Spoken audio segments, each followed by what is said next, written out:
Vamos a arrancar con esta sesión que es resección de quistes ováricos y parováricos. Hay mucho por abordar en este punto, es un tema bastante extenso, sin embargo vamos a tratar de puntualizar algunos aspectos. Bien, hablemos entonces de este tema bastante importante, ya con relación a la disección de quistes ováricos y parováricos. Vamos a ver un aspecto quirúrgico ya laparoscópico, pero esto obviamente lo vamos a complementar con el artículo de revisión, o con el caso de revisión, mejor dicho, que se les va a enviar también de manera adicional. Bien, vamos a considerar algunas generalidades de los quistes ováricos, la evaluación preoperatoria en cirugía laparoscópica ginecológica, tanto para lo que son los quistes ováricos como para los parováricos, la evaluación quirúrgica como tal, ¿no? Y pues también dentro de esta, la evolución, ¿no? Después de lo que es el segmento quirúrgico, ¿no? Entonces, tenemos que considerar este punto bastante importante. Bien, veamos si hablamos un poco de lo que son los quistes ováricos, ¿no? Estos no son nada más que sacos llenos de líquido. Recordemos desde lo que es el desarrollo, pues estos empiezan a aparecer tanto por influjo hormonal, ya como también algunos fallos justamente en el mismo. Entonces debemos recordar un poco sobre lo que es la corteza, en este caso ovárica, tanto de lo que es la anatomía como la parte histológica e histopatológica. Debemos recordar que los ovarios, como están a ambos lados de lo que es el útero, reciben una irrigación importante, ya tanto de lo que es la arteria ovárica como también ramas de lo que es la arteria uterina, ¿no? Entonces, esto se lleva a cabo pues a partir de lo que es la médula, ¿no? Entonces, el ovario presenta dos zonas, uno que es la zona medular y la otra que es la zona cortical. Entonces, en este influjo hormonal, pues que llega a partir de lo que son los vasos sanguíneos, la hormona folículo estimulante, pues llega hasta el punto, pero por fallas justamente del mismo desarrollo y en este caso la formación del óvulo, pues llegan a formar solamente el folículo y no así el contenido, ¿no? Desde un folículo primordial pues no se ya desarrolla, en este caso, la meiosis que debería acontecer en cada proceso, en este caso de formación de óvulo y ovulación. Entonces, el flujo hormonal pues hace que se vayan formando, en este caso, folículos sin la presencia de estos ovocitos, ¿no? De estos óvulos. Por lo tanto, aquí donde normalmente debería madurar, que es a nivel de la corteza ovárica, debería madurar los ovocitos u óvulos, pues no lo hacen, ¿no? Entonces, por este influjo hormonal, ya que también conlleva lo que es el feedback con lo que es los estrógenos, pues no se llega a producir, ¿no? Adecuadamente. Entonces, lo que va a producir es que haya como un cascarón sin contenido ya obviamente funcional. El contenido funcional pues sería en este caso el óvulo, ¿no? Que normalmente debería crecer del tamaño de lo que es el ovario, ¿ya? Entonces, el tamaño del ovario, recordemos que no es nada más que 1 centímetro de espesor, 2 centímetros de ancho y 3 centímetros de longitud. Entonces, hasta 4,5 llega hasta ese tamaño un folículo ya en este caso maduro, ya y que está a punto de eclosionar, ¿no? Desde lo que es el estigma para producir lo que es la ovulación. Lo que sucede es que no hay ese óvulo, por lo tanto va creciendo solamente el folículo y pues puede crecer descontroladamente ya hasta tener en este caso un tamaño bastante gigantesco. Hay folículos o hay quistes gigantes, ¿no? Que vamos a analizar más adelante. Entonces, esto sucede durante ese influjo hormonal, ¿no? Hay un eje que controla todo esto, que es el eje hipotálamo hipófiso ovárico, ¿no? Entonces, ese eje por influjo hormonal, pues hace que haya este problema. Y cada mes se va sumando un folículo adicional. ¿no? Si bien ese folículo adicional se sigue formando sin la presencia de óvulo, ¿ya? Se va acumulando, ¿no? Hasta que se vayan formando múltiples folículos con solamente contenido que se denomina de manera normal el licor ovárico, ¿ya? El licor ovárico o la leche ovárica. Tiene ambos nombres, ¿no? Entonces, esa sustancia que es el contenido se va a acumular. Entonces se va a formar lo que se conoce con el nombre de quiste, ¿no? Entonces se va formando lo que es el quiste ovárico.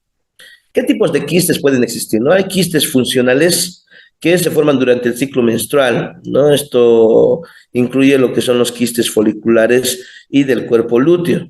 Estos suelen desaparecer por lo menos entre las 6 a 8 semanas. Se llaman funcionales porque está bajo el influjo hormonal que se autorregula en ese tiempo, ¿no? Entonces se autorregula nuevamente, entonces el ciclo que llega a ser por lo común monofásico se vuelve en un ciclo trifásico de manera, o bifásico, mejor dicho, de manera normal, ¿no? Entonces llega a acontecer este proceso. De ahí se forman los quistes funcionales. También hay los teratomas, ¿ya? Que ya son tumoraciones, ¿ya? Quísticas que presentan como contenido diferentes tejidos corporales porque echan mano de, en este caso, las células madre, ¿no? Las células madre que van a formar todo tipo de tejidos en ese lugar, ¿no? Se puede encontrar pelo, diente, ¿no? Entonces se puede encontrar un montón de estructuras ya de diferente origen, ¿no? En este caso, blastodérmico. Entonces pueden estar presentes al nacer o al desarrollarse durante los años reproductivos. Por otra parte, también se pueden encontrar los cistoadenomas, ya que se van a formar sobre todo a nivel de la superficie externa del ovario. Estos pueden tener líquido acuoso o gel. Y por otro lado, también tenemos los endometriomas, ¿ya? Que es causado por una endometriosis, una inflamación de la capa endometrial y que presentan tejido endometrial, es decir, tejido glandular, ¿no? Y esto pues responde sobre todo a los cambios hormonales que se acontecen de manera mensual. Estos son los 4 tipos de quistes ováricos que vamos a poder encontrar. Y esto los reportará patología, ¿no es cierto? La parte de quirúrgica pues remite también a lo que es el informe patológico para saber si es benigno o maligno. Si es benigno, pues obviamente será la resección correspondiente. Bien, entonces estos quistes, vamos a hablar de uno por uno de estos quistes. Los funcionales pues van a dar la formación del folículo. Entonces hay varios óvulos que comienzan a madurar en el ovario cada mes, están rodeados justamente por estas células foliculares. Acontece lo que es la ovulación, el óvulo madura completamente y se libera del folículo hacia lo que es la trompa de falopio, ¿no? Por medio de lo que es el agujero abdominal que se conoce en este punto, ¿no? Recordemos que las trompas de falopio o trompas uterinas presentan 4 porciones, la porción fimbriada, ya que presenta las fimbrias y el agujero abdominal por donde ingresa el óvulo, otro, pues que es la ampolla, donde acontece la fecundación, el istmo, que es el segmento elongado pero corto, y la porción intramural que está pues por dentro de lo que es la pared uterina. ¿Ya? Entonces, se produce entonces esa ovulación. Puede haber la formación del cuerpo lúteo, ya con un folículo vacío, se va a producir sobre todo progesterona y este llega a convertirse en un cuerpo lúteo, ¿no? Entonces, también la formación de quistes aquí es bastante frecuente, ¿ya? Entonces, si el folículo no se abre, se sella, después de liberar el óvulo, pues puede formarse este quiste. Se llama funcional porque puede haber ovulación, ¿no?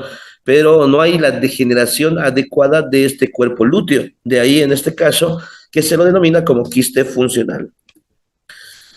Los quistes ováricos presentan una relación estrecha con lo que es el cáncer, ¿no? Entonces, esto se debe en grupos etarios correspondientes, por ejemplo, con mujeres jóvenes, ¿ya? Y este llega a ser raro en mujeres jóvenes, es frecuente en mujeres mayores de 55 años. Tiene que haber una historia familiar de estos quistes ováricos que han virado a ser cancerígenos. Entonces, tiene que haber pacientes, no directamente pacientes que tengan el mismo problema de cáncer ovárico, sino en este caso puede haber cáncer de mama, ¿ya? Asimismo también el cáncer de ovario, ¿no? Estos antecedentes llegan a aumentar el riesgo ya de que el paciente pueda padecer, ¿no? Los genes BRCA, ¿no? Que son considerados también como los genes que van a formar el complejo mayor de histocompatibilidad clase 1 y clase 2, ya, de ahí en este caso el BRCA1 y el BRCA2, ¿no? Estos que pueden aumentar también el riesgo a que este quiste vire a ser un cáncer ovárico. Y otros factores también, en este caso,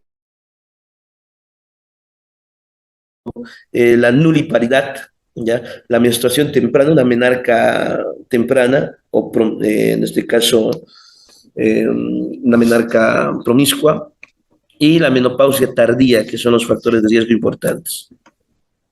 Síntomas de los quistes ováricos, pues va a existir dolor abdominal, ¿no? Entonces es uno de los síntomas más importantes. Llega a ser un dolor sordo o agudo en el abdomen que puede empeorar durante algunas actividades que realice la paciente. Dos, puede haber torsión ovárica, ¿no? En este caso, que es un dolor intenso en un lado que viene y va, ya y comienza de manera repentina. Puede haber también dolor por ruptura del quiste, que es un dolor intenso y repentino, ya si el quiste llega a sangrar o desgasar. Los asintomáticos, la mayoría pues no tienen síntomas, ya, y se detectan ya con los exámenes de rutina, como en este caso, pues la imagenología ayuda bastante. Vamos con el diagnóstico de estos quistes. ¿Cómo se debe realizar? Pues en este caso se realiza un examen pélvico, ya, se debe detectar en el examen físico anomalías en los ovarios. La ecografía, que es un recurso muy importante hoy por hoy, entonces se realiza de manera transvaginal, ¿no? O también se puede realizar transabdominal, pero es más dificultoso. Lo que se recomienda es una ecografía ginecológica transvaginal, ¿no? Entonces, donde se llega a visualizar el tamaño y las características que tiene el quiste.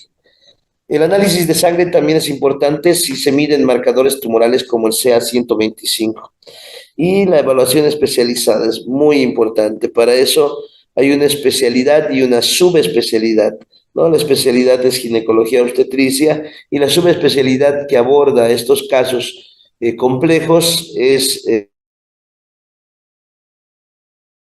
la parte de ginecología oncológica, ¿no? Que es una subespecialidad. Entonces, la ecografía llega a estar en detalle, pues una ecografía transvaginal, donde el transductor va a estar por dentro de lo que es la vagina y se va al fornix posterior. Va a dar imágenes bastante detalladas de los ovarios y obviamente los quistes. La ecografía transabdominal, donde el transductor llega a estar en la superficie del abdomen, ¿no? Donde es bastante útil para quistes que son más grandes y en pacientes que no pueden someterse a ecografía. Y las características evaluadas ya para la ecografía, en este caso, se revela la forma, tamaño, ubicación y si el quiste es sólido o lleno de líquido. Vamos con el análisis de sangre, en este caso con el marcador tumoral, el CA-125, ¿no? Entonces, la función es, se mide los niveles de este marcador, ¿ya? Y pueden elevarse en el cáncer ovárico. Limitaciones no es específico para cáncer, puede elevarse también por otras condiciones como la endometriosis o fibromas. Interpretación, de acuerdo a lo que se pueda encontrar, si es que está elevado o disminuido, pues en este caso se debe catalogar como paciente con sospecha de cáncer de ovario de origen, en este caso quístico.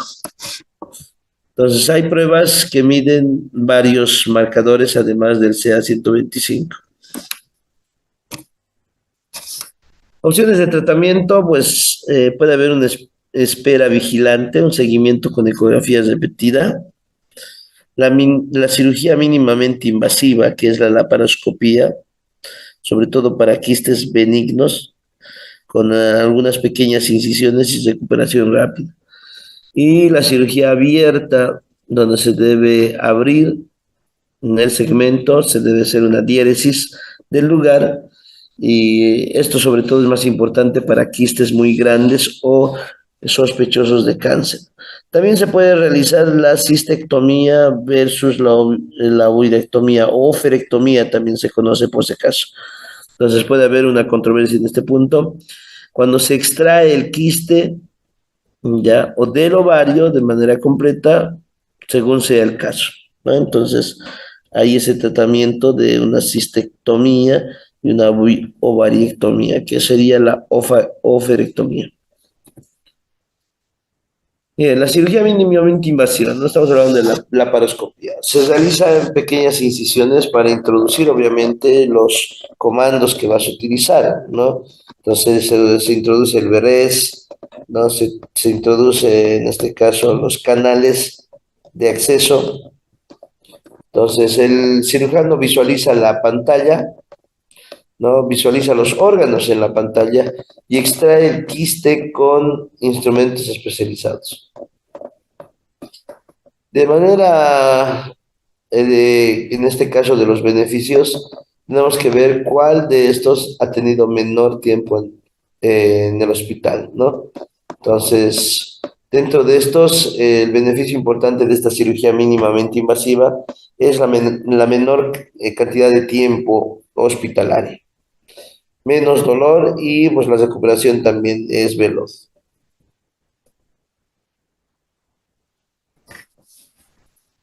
Bien. La cirugía abierta se hace cuando hay una sospecha de cáncer y quistes muy grandes. La incisión, pues en una cirugía abierta, llega a ser horizontal o vertical en la parte inferior del abdomen. Y las ventajas, en este caso, de mejor visualización, posibilidad de extraer quistes más grandes, ¿no? Y mayor tiempo de recuperación y una cicatriz visible, ¿no? En este caso, llegarían a ser las desventajas. El seguimiento, pues, tiene que ser bastante estrecho, y un buen pronóstico, pues, hace que el paciente esté recuperando favorablemente. La resolución espontánea es la mayoría de los quistes funcionales que desaparecen en uno o ambos, ¿no? En este caso. Y bien, la fertilidad es importante porque la mayoría de los quistes no afectan la fertilidad, pero hay casos complejos que pueden requerir una buena evaluación y también tratamiento.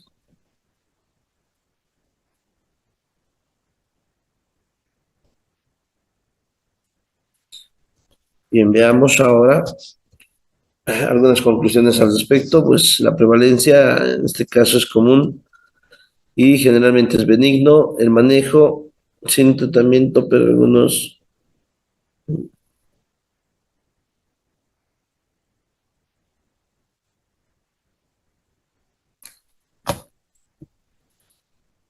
Bien, vamos con la evaluación preoperatoria en cirugía laparoscópica. Entonces es fundamental para garantizar el éxito y la seguridad de estos procedimientos. Entonces involucra lo que es el examen pélvico, pruebas de imagen, marcadores tumorales y evaluación.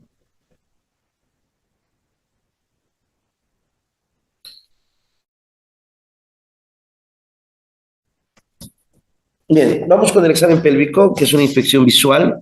ya, donde se hace un examen cuidadoso de lo que es la vulva, la vagina y el cuello uterino para determinar algunos signos de patología. La palpación bimanual, por ejemplo, también nos sirve bastante, donde se evalúa lo que es el tamaño, la posición, la movilidad y sensibilidad.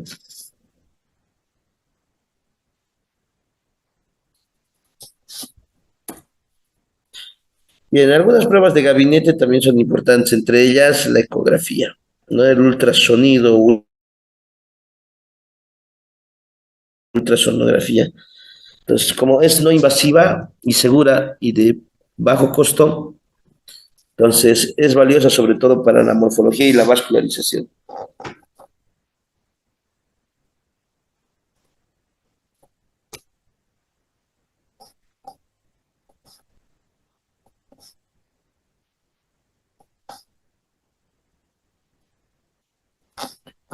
Bien, también hay lo que es la resonancia magnética, que es uno de los puntos también importantes para solamente revisar partes blandas. La tomografía es da una imagen anatómica detallada, ¿ya? Y da algunas imágenes de alta resolución y contraste que permiten ver lo que es la anatomía pélvica y en detalle, incluyendo los núcleos y el útero.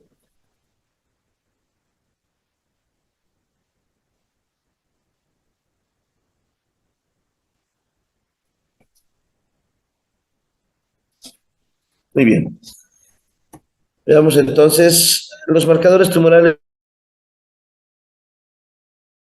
ya lo tenemos claro, el que utilizamos es el CA 125, que es un biomarcador que va a estar elevado en varios tipos de cáncer ginecológicos, sobre todo el cáncer de ovario.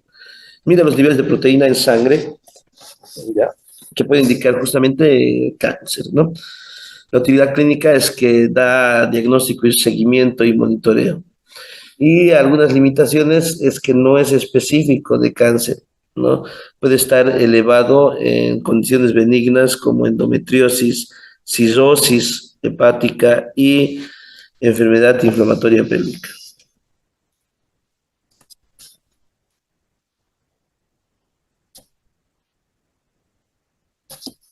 Bien, otros marcadores tumorales está el CA 199, ¿ya?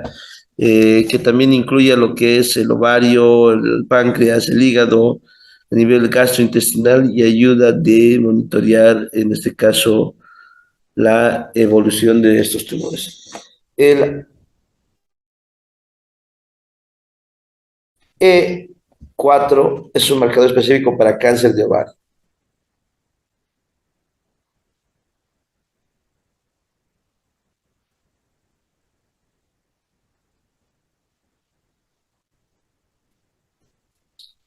Bien, también de lo que se entiende para otros marcadores tumorales está la alfa-fetoproteína, ¿no? Que se eleva en tumores de células germinales, ¿ya? Como los tumores de ovario, testículo, y, y la gonadotrofina coriónica humana, ¿no? Que se eleva característicamente en los...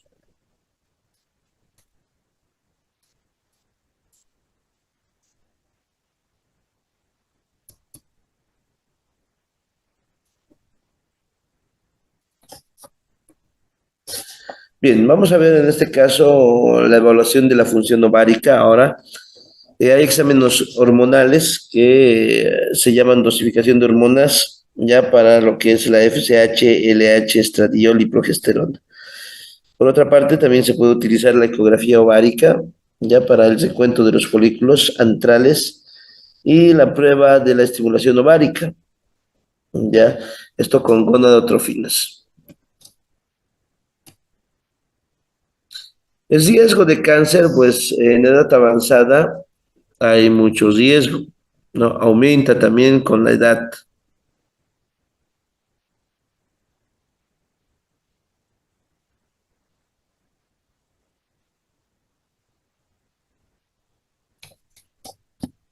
Bien, entonces el riesgo de cáncer, pues es por la edad avanzada, antecedentes familiares, mutaciones genéticas y algunos factores hormonales.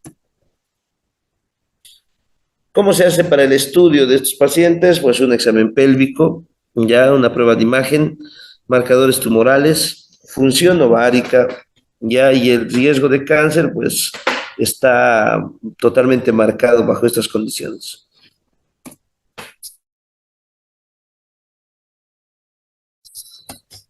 Algunos hallazgos ecográficos comunes, como el endometrioma, ya un quiste ovárico que se encarga sobre todo por la presencia de tejido endometrial.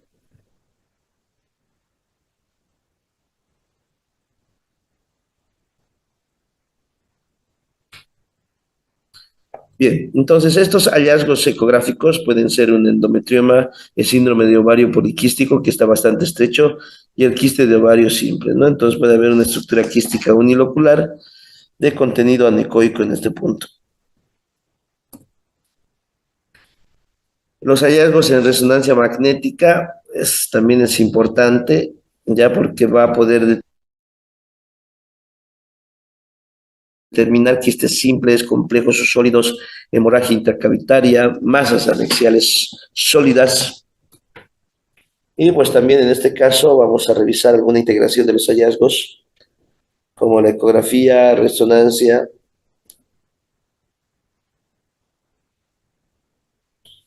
También se puede hacer un análisis de patrones, ya, y una evaluación de riesgo. Algunas técnicas quirúrgicas en la paroscopía básica y avanzada vamos a revisar.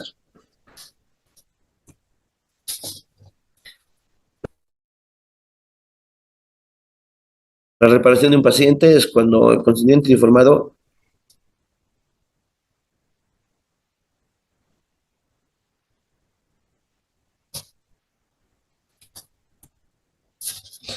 Bien, hay acceso abdominal también, ya, y hay una duración del neumoperitoneo, ¿no? Entonces se debe seleccionar el abordaje que se va a realizar. Entonces se evalúa el tipo de procedimiento, la anatomía del paciente. eh,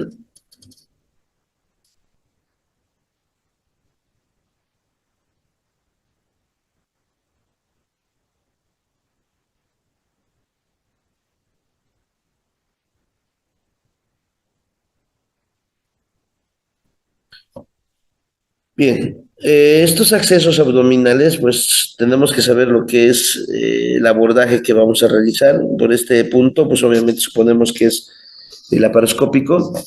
La creación de neumoperitoneo que se debe realizar de igual forma para tener el espacio suficiente. Con esto, con las agujas de Verés.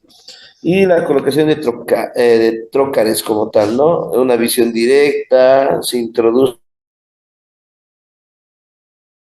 en los trócares por las incisiones.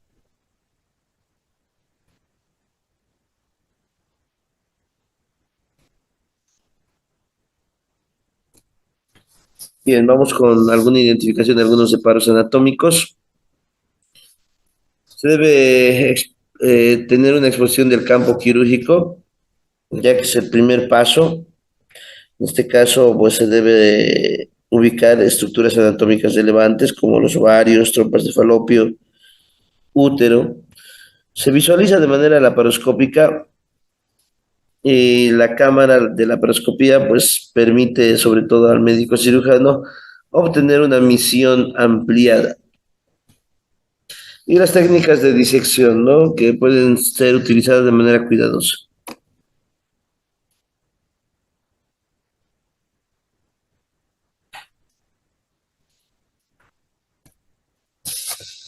Bien, se debe realizar algunos tratamientos para algunas circunstancias, ¿no? Por ejemplo, la hemostasia.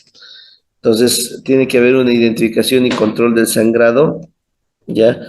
El uso de las técnicas de electrocoagulación, ligadura, sutura, la prevención de complicaciones.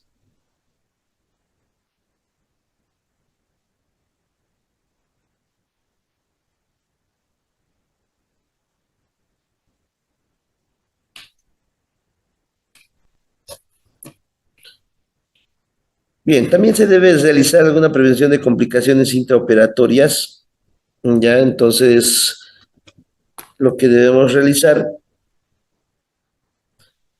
En este caso, la identificación de riesgos, las técnicas de prevención, en este caso, un monitoreo constante de los signos vitales y los planes de contingencia. Bien, acabo de ver en este caso el chat. Estimado Wilmer, te comento que para la siguiente sesión sí tenemos videitos. ¿Listo? Vamos a proyectar unos videos igual para la siguiente sesión de este diplomado. Pues vamos a ver algunos videos didácticos gracias justamente a una aplicación que igual les voy a mencionar en su momento para que ustedes también lo puedan descargar. Bien, así que no te preocupes, va a haber también algunos videitos. Lo vamos a realizar un poco más didáctico todavía para que se pueda reconocer. Gracias por la sugerencia. Bien, continuamos. Entonces, hay técnicas y los materiales, se hace una evaluación preoperatoria, el abordaje quirúrgico, ¿ya? Y la técnica de nucleación, ya se puede hacer una extracción y morcelación del segmento. Y bueno, también el abordaje va a depender también del tamaño del quiste, ¿no? Puede haber una transabdominal, ya puede haber en este caso con relación a lo que es el tamaño y pues con relación también a lo que di, lo que son las pruebas de imagen, ¿no? Las técnicas entonces de extracción, pues es una incisión cutánea, ya, para extracción de lo que es el quiste ovárico. Se debe utilizar estos instrumentos de extracción mínimamente invasivos. La morcellación del quiste, pues sobre todo en aquellos que son de gran tamaño, ¿no? Entonces los debe fragmentar. A eso se denomina morcelación, ¿no? Y pues la extracción de las piezas que se han obtenido por morcelación. El manejo de adherencias, de igual forma, ya se debe identificar de manera precisa y se debe realizar una evaluación detallada, ¿no? De manera anatómica. Lo que se quiere es conseguir una anatomía quirúrgica adecuada. Las técnicas también deben ser bastante bien aplicadas y controladas y tiene que haber una preservación de estructuras.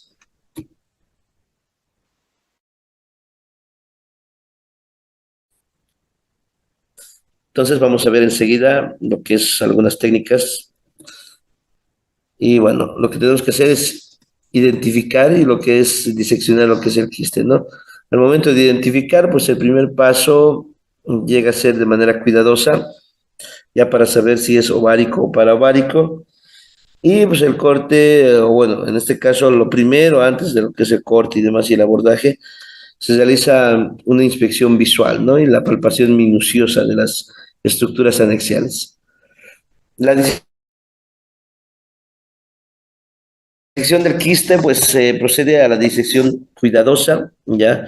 Cuidando, en este caso, o separándolo del ligamento, en este caso, del segmento, ¿no? Se realiza la sección ya de los ligamentos que van a sostener al mismo ovario cuando se permite o se quiere retirar el mismo, ¿no? Como el mesovario, parte de lo que es el ligamento uterovárico, el lumbovárico que presenta en medio lo que es la arteria ovárica. Y se debe preservar en este caso el ovario la mayor cantidad posible de tejido ovárico sano, ya, para preservar sobre todo la función hormonal. Entonces tiene que hacer una resección segura y una preservación del ovario, ¿no? Entonces hay técnicas de resección bastante sencillas, ¿ya? Y pues la extracción debe ser controlada.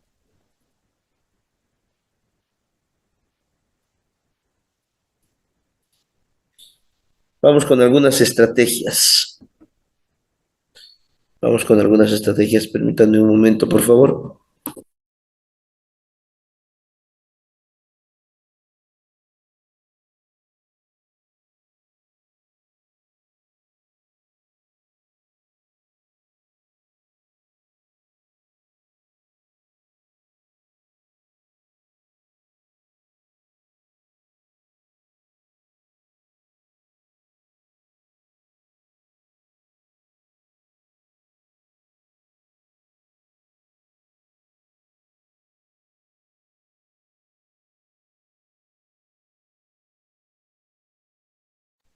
Ahora sí.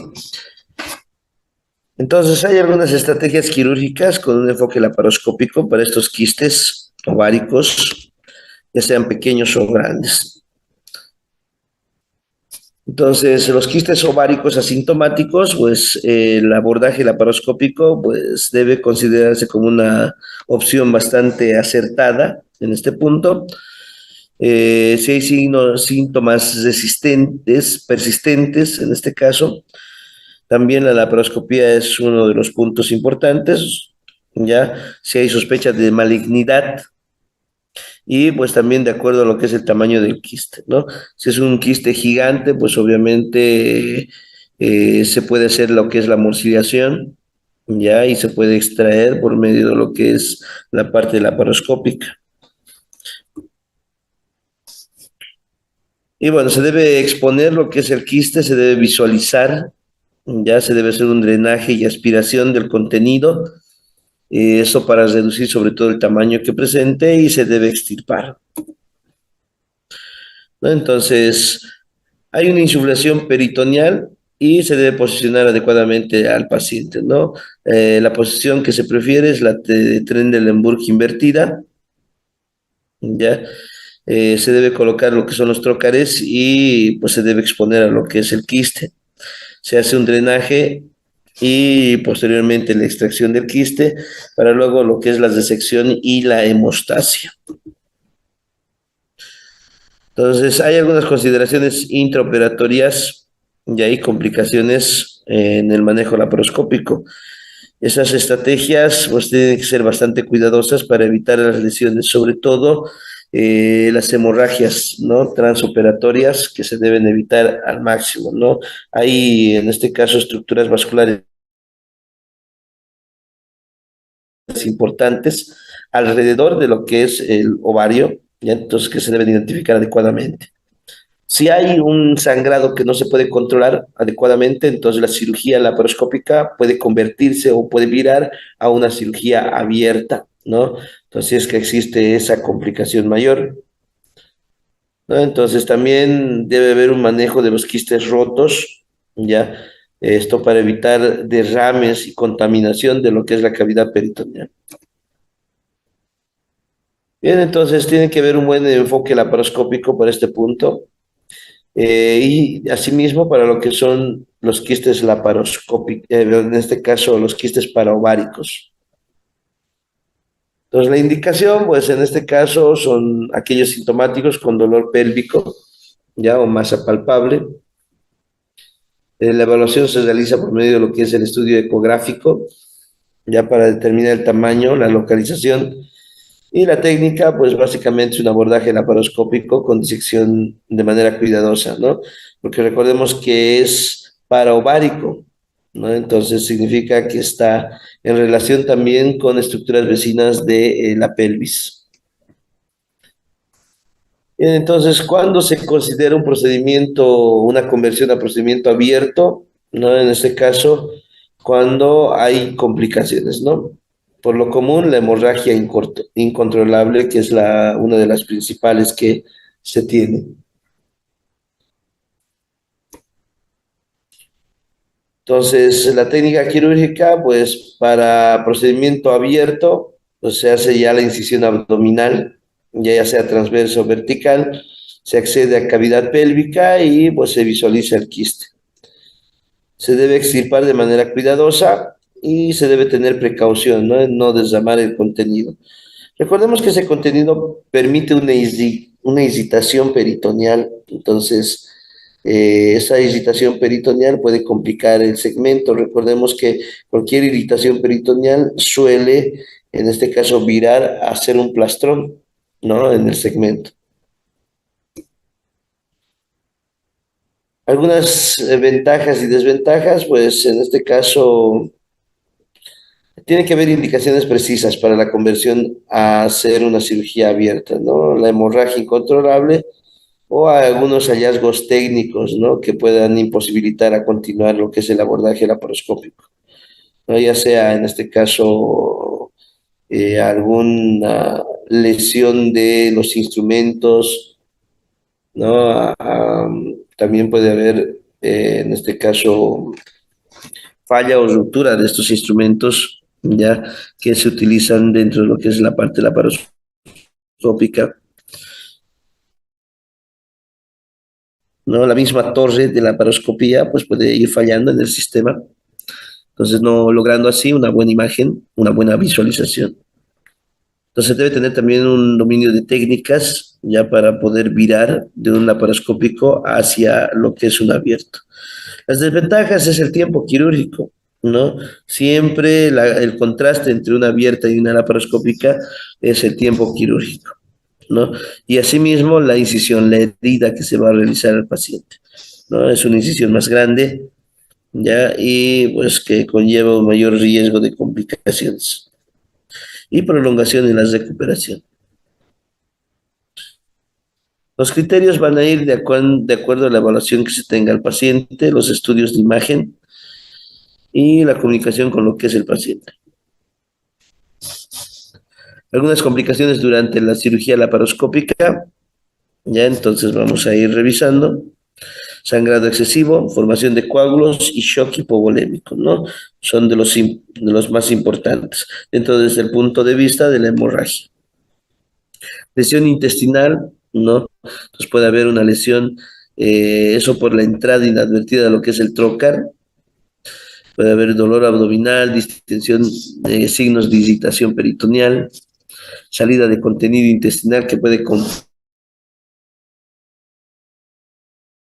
el ambiente. Diagnóstico, pues en este caso, y pues el tratamiento mismo, ¿no? De esta lesión intestinal. Entonces el manejo, pues es identificar adecuadamente la complicación, comunicar al equipo ya quirúrgico y controlar la situación, ¿no? Resolver esta, pues dependiendo sea la situación, ¿no?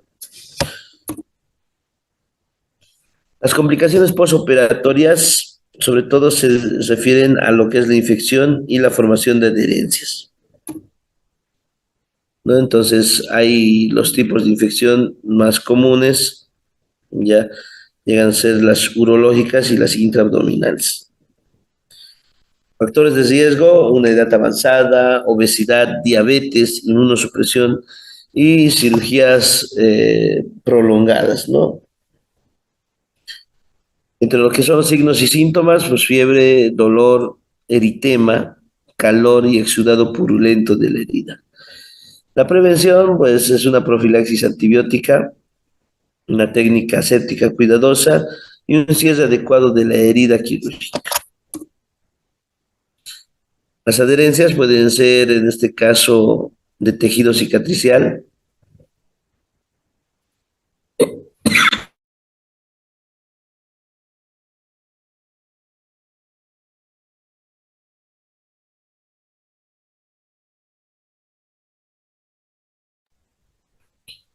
Perdón. Entonces puede haber, en este caso, esta formación de adherencias. Esto por bandas de tejido cicatricial en órganos internos, ya sea por trauma o infección en el segmento. El tratamiento de estas adherencias, pues es la lisis del mismo, por medio también de la técnica laparoscópica. Y se pueden prevenir estas adherencias, pues en este caso con el uso de barreras de separación y pues alguna técnica quirúrgica cuidadosa, ¿no? Que no realice bastante lesión del segmento. Y el lavado meticuloso de lo que es el área durante la cirugía. Y el manejo de algunas complicaciones, pues el abordaje temprano del mismo, la monitorización cuidadosa y el tratamiento ya personalizado. La prevención de la formación de adherencias, pues hay que minimizar la manipulación tisular, ¿no? Tratar de no lesionar el lugar, ¿no? La periferia del mismo ovario, ¿no? Tiene que haber una irrigación perioperatoria, ya con soluciones salinas estériles, y el uso de barreras antiadherenciales, ¿no? Como algunas barreras físicas, como geles, ya, o membranas bioabsorbibles. Algunas técnicas, pues, que se deben utilizar, pues, es el lavado exhaustivo de la cavidad. Y pues en el manejo, pues se tiene que utilizar ese tipo de lavados, pues dentro de lo que es ya el procedimiento. Se puede utilizar en este caso membranas, ya geles o biofilms, ¿no? Del segmento. Bueno, aquí van a completar toda esta idea, el segmento con el artículo de caso, ¿no? La mayor parte de la información pues llega a ser de casos, ya de, en este caso, investigación y pues presentación de casos. Les voy a enviar justamente en el grupo, ya junto con lo que es esta presentación, ¿no? Entonces ya eh, varía mucho, pues, en algunos puntos específicos de lo que es la técnica y ustedes verán, en este caso, cuál les llega a ser más favorable, ¿no? De acuerdo a lo que es la casuística. Les agradezco mucho su gentil atención.